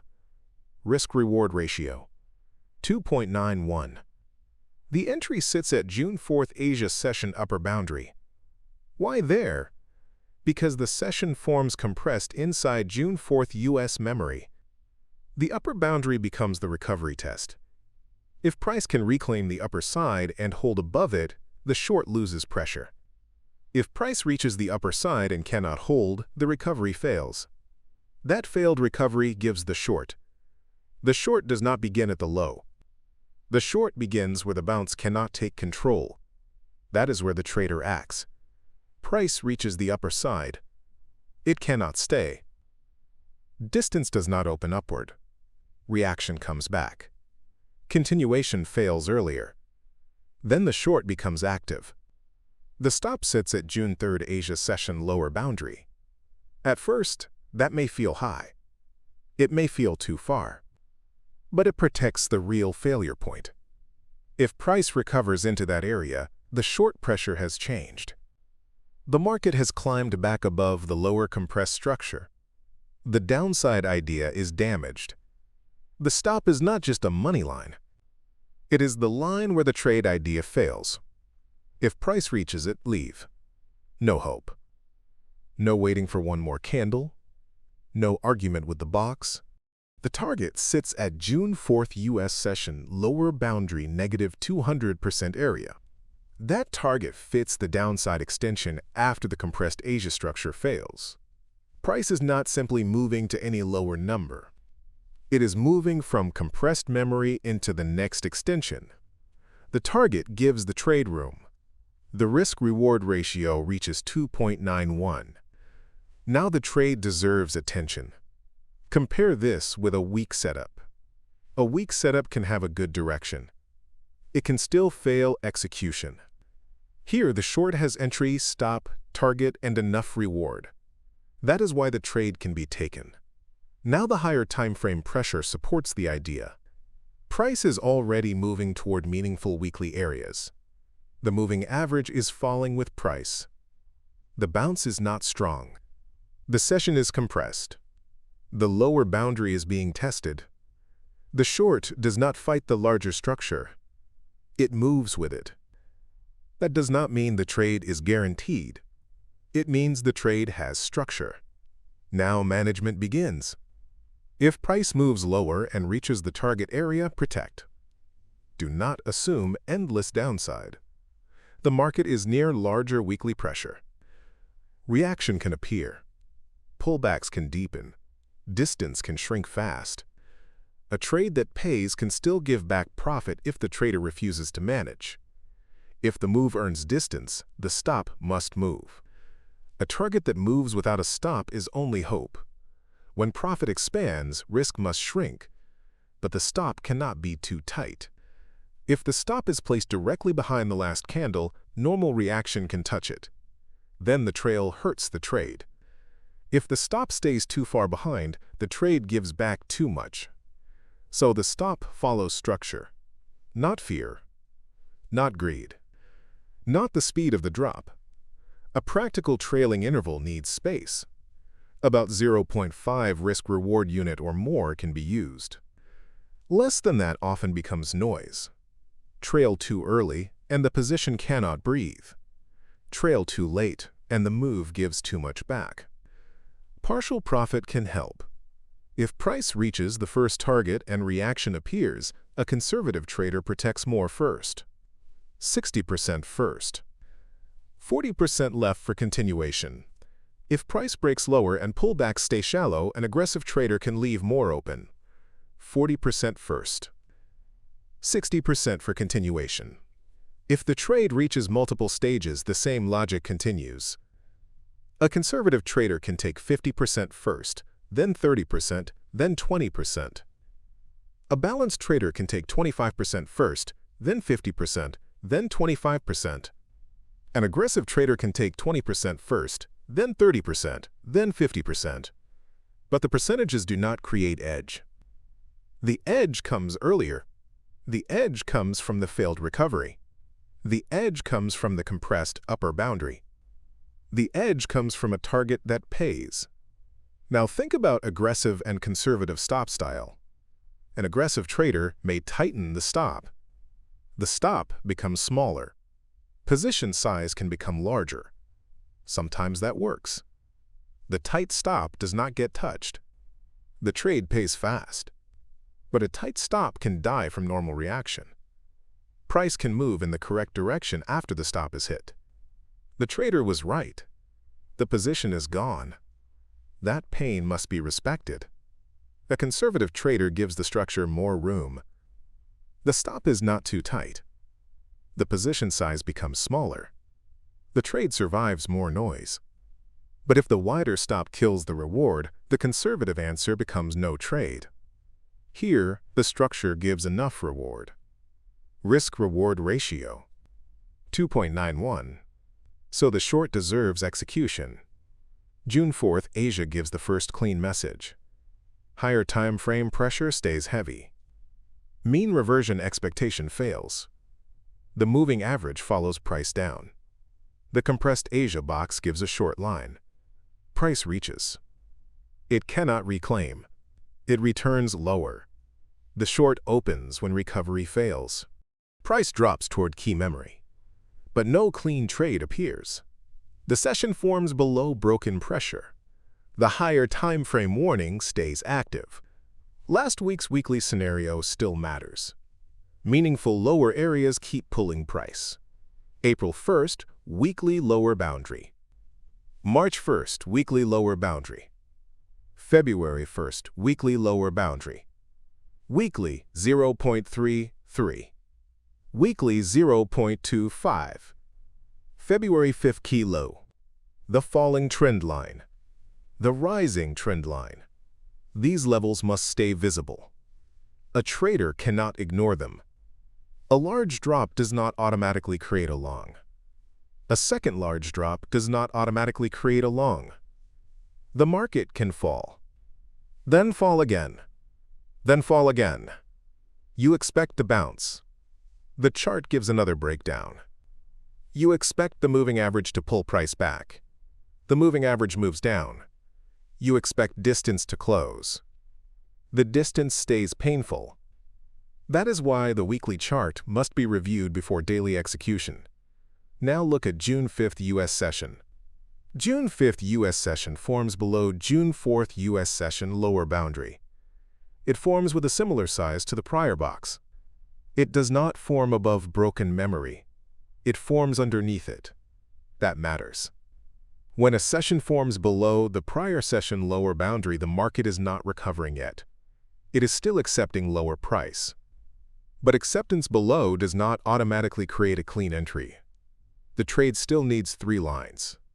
Stop line, entry line, target line, and the reward must pay. June 5th U.S. session moves lower. It tests the February 5th key low area. That area matters. It is not just another intraday point. It is one of the major levels from the weekly map. Price reaches it. It reacts. It gives movement. But movement does not equal trade. Now check the long first. Possible long stop lines. June 5th U.S. session lower boundary negative 200% area. June 5th U.S. session lower boundary negative 250% area. June 5th U.S. session lower boundary negative 300% area. Those stops can protect a long. But they are deep. The market is already extended lower. If the long is wrong, the damage can be large. Possible long entry lines. June 5th U.S. session lower boundary. February 5th key low area. Those lines make sense. Price is testing deep memory. A bounce can happen there. But a bounce is not enough. Possible long target. June 5th U.S. session upper boundary. That gives a clean upper side of the box. But when stop, entry, and target are combined, the risk-reward does not reach 1.5 cleanly. That is the problem. A bounce can happen. A trader can want the long. The chart can look oversold. But the trade does not pay enough for the risk. So the long is skipped. Now check the short. Possible short stop lines. June 5th U.S. session upper boundary. June 4th U.S. session midpoint. Those can protect a short. Possible short entry lines. June 5th U.S. session midpoint. June 5th U.S. session lower boundary. Those can work if price fails to reclaim. Possible short targets. June 5th U.S. session lower boundary negative 200% area. February 5th key low area. Those are downside objectives. The short can make sense in direction. But when stop, entry, and target are combined, the risk-reward still does not reach 1.5 cleanly. That matters. The market can continue down. But the clean short does not appear. The long does not pay enough. The short does not pay enough. So the correct decision is no trade. Not because nothing happens. Something happens. Price tests the key low. Price reacts. Price moves. The trader feels pressure. The hand wants to click. But the structure says wait. This is where many accounts get damaged. Not from missing the move. From forcing the move after the clean part is gone. You see the key low. You expect the bounce. You enter long. The stop is too deep. The target is too close. The ratio fails. Or you see the trend. You enter short. The target is already close. The stop is too wide. the ratio fails. Both directions can be wrong from an execution view. That is why no trade is not empty. No trade protects the next setup. No trade keeps capital ready. No trade stops the trader from paying for bad structure. June 5th U.S. session gives a powerful lesson. A major level can be tested. A large candle can appear. A reaction can come. Still, the trade can be rejected. The reason is simple. Risk does not deserve reward. The higher time frame gives context. The session gives structure. The risk-reward decides execution. If one part fails, the trade stays closed. Now think about the February 5th key low. When price reaches that area, emotion increases. Some traders see support. Some traders see breakdown. Both can be tempted. But a key level is not an entry by itself. Price must hold or fail with enough space. If it holds, the long needs a stop and a target that pays. If it fails, the short needs a stop and a target that pays. If neither side pays, there is no trade. That is the rule. The market does not reward you for trading famous levels. It rewards you when the level gives executable structure. June 5th does not give that clean structure. Now the moving average trap appears again. Price looks far from average. A trader expects snapback. But the moving average is falling. The average does not need to pull price up immediately. It can follow price down. The market can stay weak longer than the trader can tolerate. So do not build a long only because price looks far below the average. Wait for the session line. Wait for holding. Wait for a target that pays. If that does not appear, do nothing. Now trader type matters again. An aggressive trader may tighten the stop. The stop becomes smaller. The position size becomes larger. The ratio improves on paper. Sometimes it works. But inside a violent lower move, tight stops can get hit quickly. A wick can touch. A reaction can shake out. Then the trade moves later. Aggressive execution must accept that pain. A conservative trader gives more room. But more room demands smaller size. And if the wider stop destroys the reward, no trade becomes the correct conservative choice. Here, both long and short combinations fail the filter. So no trade is not hesitation. No trade is execution. Now the final lesson. If today's 1-hour chart feels confusing, return to the higher time frame. Monthly, weekly, daily. Especially weekly.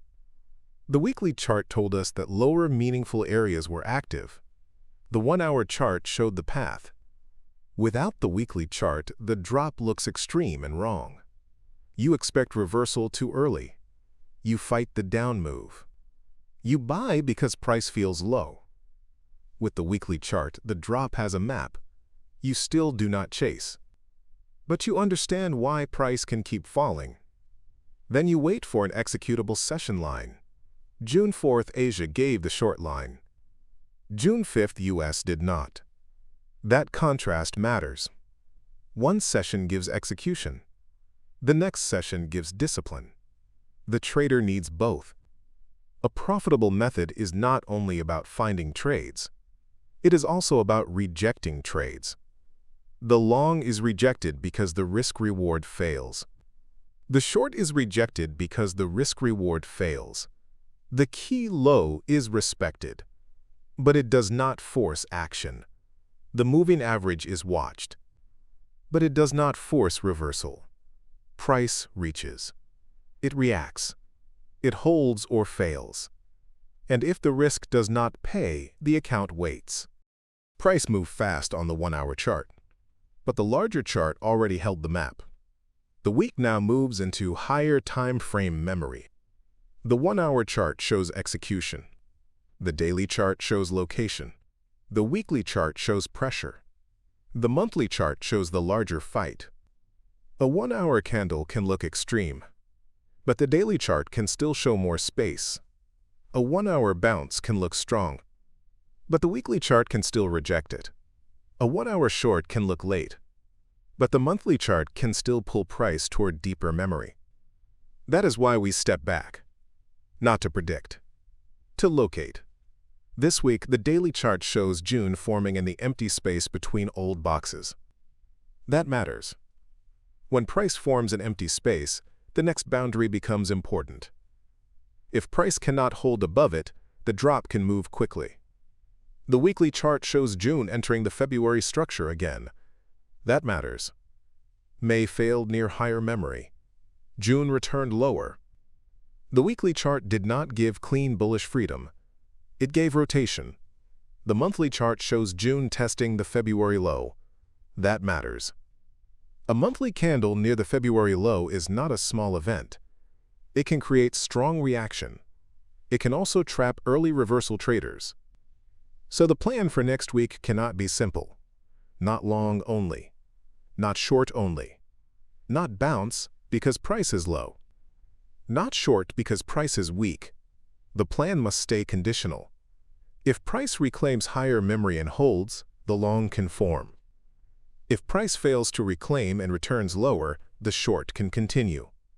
If price rotates between major levels, no trade protects the account. The higher time frame does not give the entry. The session gives the entry. But the higher time frame decides whether the entry has space. That is the difference. A session line can break. But if the daily target is already close, the trade may fail the ratio. A session line can hold. But if the weekly wall is above, the long needs fast protection. A session can hit a key low. But if stop, entry, and target do not align, the trade stays closed. That is why the final part matters. Daily, weekly, monthly. They explain why this week's 1-hour chart moved like it did. They also tell us where next week can trap traders again. The daily chart shows the failed support zones. The weekly chart shows the compression and rotation. The monthly chart shows the February low and the 2026 box. Now the question becomes practical. Where can we trade next? Not where can price go. Where can we trade with structure? Where can the stops sit? Where can the entry trigger? Where can the target pay? If those lines are not clear, we wait. If price reaches a major level and holds, we watch for 1-hour confirmation. If price reaches and fails, we watch for the opposite side. If price only moves in the middle, we do nothing. This is the bridge from analysis to execution. Location first. Reaction second. Entry third. Risk always decides. Price breaks lower, but the daily chart already lost support. June forms inside a dangerous gap. Look at the daily chart. June 1st daily basis box forms exactly in the empty space between the February 1st daily basis box lower boundary and the March 1st daily basis box. It does not form safely above February memory. It does not form deeply inside March memory. It forms in the space between them. That matters. When price forms in a gap between two older structures, the next move can travel fast. There is less support inside the empty space. There is less resistance inside the empty space. The market has to find the next real boundary. That is why the 1-hour chart felt so aggressive this week. Price was not moving through calm daily balance. It was moving through a daily gap. Then price drops. It breaks below the April 1st daily basis box lower boundary. That is the first failure. April memory cannot hold. Price reaches. It reacts. It cannot recover. Then price continues lower. It breaks below the March 1st daily basis box lower boundary. That same area sits near the weekly 0.33 level. That is the second failure. Now the daily chart is not just pulling back. It is moving through stacked lower memory. April lower boundary fails. March lower boundary fails. Weekly 0.33 fails. Then price reaches the February 5th key low. That level matters. It is not a random low. It sits near the rising trendline area. It sits near weekly 0.25. It is a place where reversal traders want to buy. It is also a place where late shorts can get trapped. So the daily chart creates pressure on both sides. Sellers see continuation. Buyers see a key low. Both sides want action. But action still needs structure. The 1-hour chart must decide. If price reaches the February 5th key low and holds, the long can be studied. But the long needs proof. It must reclaim a session boundary. It must build distance. It must give a stop that does not destroy the ratio. A touch is not enough. A wick is not enough. A green candle is not enough. Price must stay. If price breaks below the February 5th key low and cannot reclaim it, the short can continue. But the short also needs proof. It must fail the retest. It must open distance. It must give a target before the next major boundary. If the target is too close, no trade.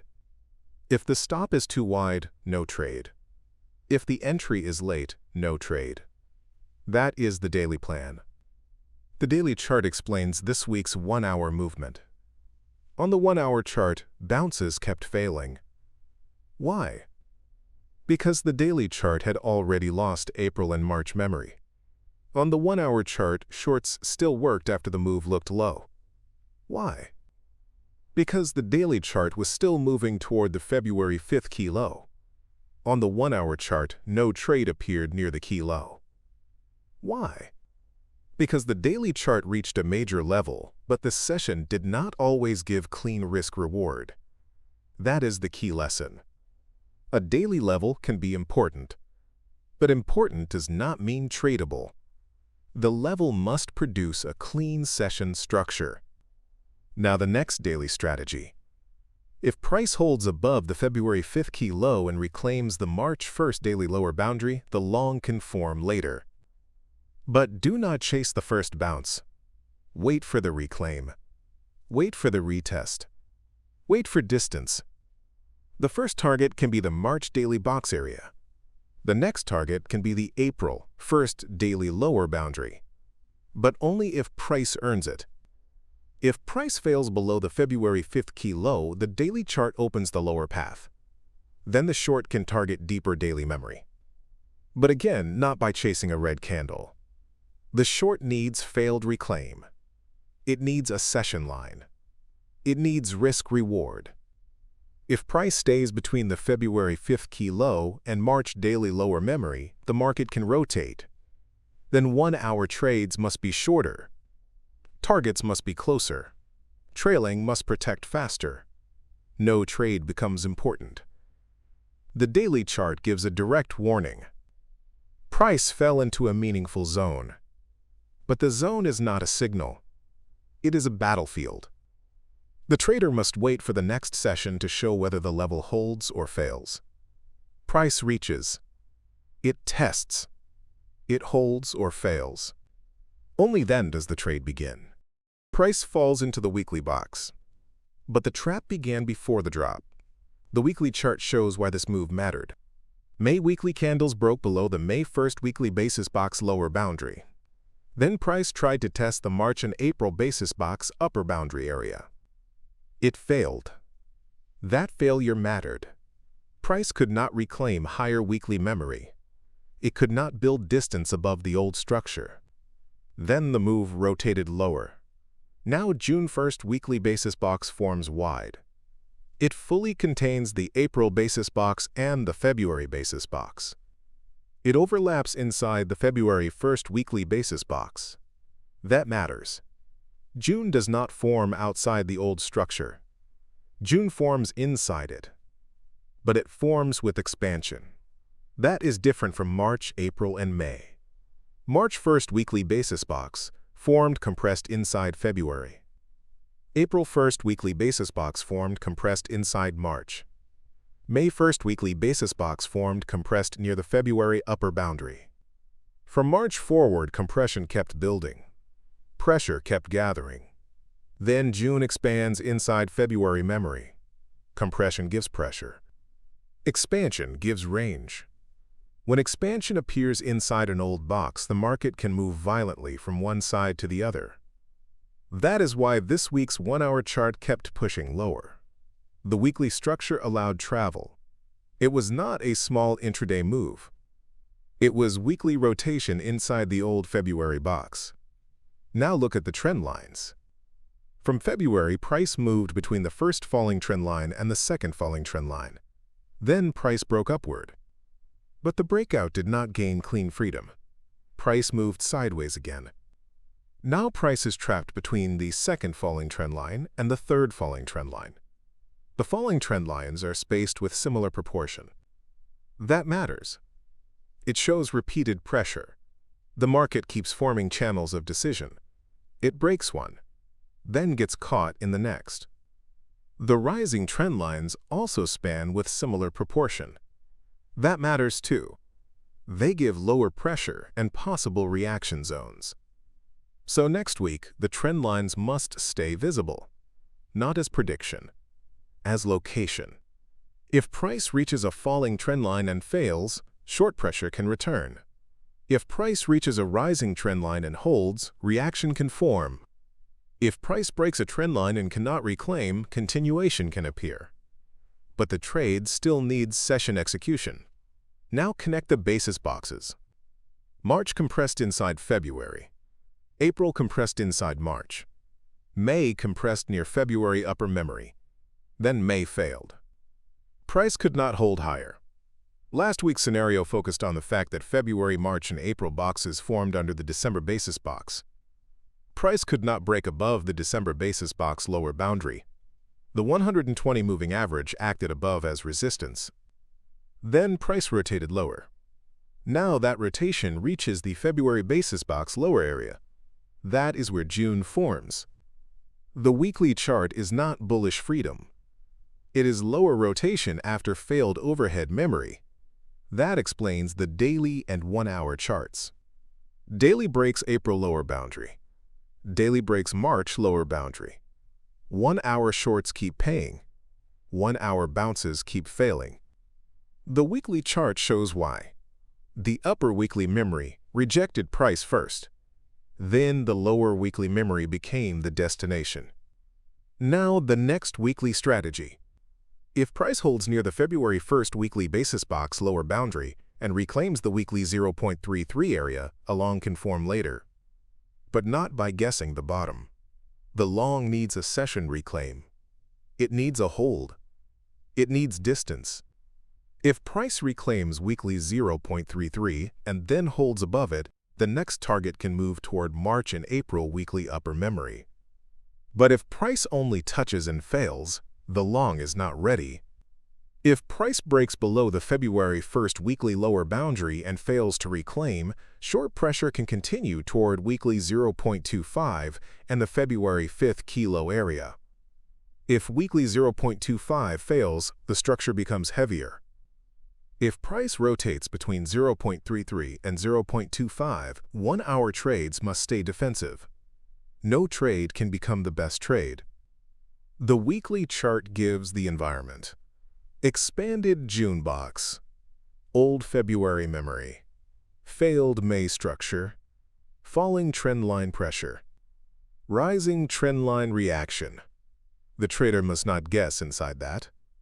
The trader waits for a session line. Price reaches. It reacts. It holds or fails. Then the trade earns execution. Price tests the old low. But the monthly structure still controls the fight. June monthly candle tests the February monthly low. It also sits near weekly 0.25 below. That matters. A monthly candle near the February low is not a small intraday event. It is a major memory test. It can create a strong bounce. It can also trap early buyers. So the trader must stay careful. Look back. May monthly candle tested the lower boundary of the 2026 basis box. That same area connected to the weekly 0.55 zone. May failed there. Price could not reclaim and stay. That failure is important. When a monthly candle tests the lower boundary of the yearly box and cannot hold, the next candle can rotate lower. That is exactly what June is doing. April formed between 0.33 and 0.5. It did not reclaim the upper structure. It stayed below major resistance. March left an upper wick. April confirmed that upper wick. Then April overlapped the February drop. That matters. February created the damage. March showed rejection. April moved inside the February drop. May failed at the 2026 lower boundary. Now June tests the February low. This is not random. It is the monthly sequence. Drop, reaction, failure, return. That is why 1-hour traders must be careful with reversal bias. A big drop can look too far, but the monthly chart can still have lower memory to test. The moving average can move down. The weekly box can expand. The daily gap can open. The 1-hour chart can keep selling. Now look at the 2026 first monthly basis box. It forms overlapping the lower boundary of the 2025 first monthly basis box. That connection matters. Old yearly memory sits there. Current yearly memory sits there. May tested that area and failed. So June is not moving in a clean bullish recovery. June is moving after a failed reclaim of major monthly memory. That is the environment. Now the next monthly strategy. If June holds above the February monthly low and begins to reclaim the 0.33 area, the long can be studied later. But the long needs proof from lower timeframes. A monthly low alone is not entry. A 1-hour reclaim must appear. A daily hold must follow. A weekly recovery must confirm. If price cannot reclaim 0.33, the bounce can remain only reaction. If price breaks below the February monthly low and cannot reclaim it, the short pressure stays active. Then weekly 0.25 becomes critical. If weekly 0.25 breaks and fails to recover, the monthly structure opens deeper risk. But do not chase the breakdown after distance is already gone. Wait for failed reclaim. Wait for a session line. Wait for risk-reward. The monthly chart gives the biggest warning. Price is at a place where both sides can get trapped. Buyers can enter too early because the February low looks important. Sellers can enter too late because the drop looks strong. Both can fail if structure does not pay. So the monthly plan must stay conditional. If price holds the February low, watch for reclaim. If price fails the February low, watch for failed reclaim short. If price rotates around the low, protect the account. No trade can be correct. Now connect everything. The daily chart shows June forming in the empty space, then breaking into the key low. The weekly chart shows June expanding inside February memory after May failed. The monthly chart shows June testing the February low after May failed the 2026 lower boundary. The 1-hour chart gave the execution, but the higher time frame gave the reason. That is the full map. Monthly location, weekly pressure, daily path, 1-hour execution. The trader does not predict the bottom. The trader does not chase the crash. The trader waits. Price reaches. It reacts. It holds or fails. Then the trade can form. If it does not form, the account waits.